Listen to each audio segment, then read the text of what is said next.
শুভ নববর্ষ সকলকে। বড়দের আমার প্রণাম, ছোটদের আমার ভালোবাসা। আর সবাইকে বলবো আজকের দিনটা নিজের প্রিয়জনের সাথে, নিজের প্রিয় মানুষগুলোর সাথে, পরিবারের সাথে একসাথে আনন্দের সাথে উদযাপন করো। আর আজকের এই ভিডিওতে দেখাবো কিভাবে বাড়ি থেকে অনেকটা দূরে নববর্ষের দিনটা নিজের মতো করে নিজের জন্য সেলিব্রেশন করলাম। আজ আমাদের বিশ্বভারতীতে কোনো ছুটি নেই, তবে আমরা ঠিক করেছি আজকে আমরা ক্লাস করব না। তাই সকালে একটু টিফিন করে বসে আছি, ওয়েট করছি আমার এক বন্ধুর জন্য।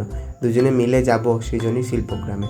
আসলে রুমে থাকতেও ইচ্ছে নেই, আবার দূরে কোথাও যেতেও ইচ্ছে নেই এত প্রচণ্ড রোদের জন্য। তাই কাছে পিঠার মধ্যে আমাদের সৃজনী শিল্পগ্রামেই চলে এলাম। সৃজনীতে যখন তুমি আসবে চারিদিকে শুধু শিল্পকর্ম, আর শিল্পের প্রতি লোভ সামলাতে না পেরেই মাঝে মাঝে আমি চলে আসি এই সৃজনী শিল্পগ্রাম ঘুরতে। সৃজনীতে ঘুরে কিছু কেনাকাটা করে চলে গেছিলাম কালীশহরে মায়ের দর্শনে। মায়ের কাছে নববর্ষের দিন প্রণাম করে তারপর হোস্টেলের সেই ক্যান্টিনে খাওয়া দাওয়া করে চলে এসেছি লাইব্রেরিতে একটু পড়াশোনার জন্য।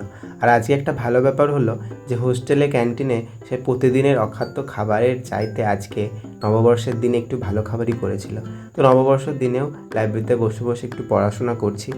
আমাদের বিশ্বভারতীতে তো বর্ষ শেষ আর বর্ষ বরণ দুদিনেরই উপাসনা এবং অনুষ্ঠানের আয়োজন করা হয়েছিল। বর্ষ শেষের উপাসনা তো যেতে পারিনি, আর বর্ষ বরণের উপাসনাতেও আজকে সকালেও যেতে পারিনি।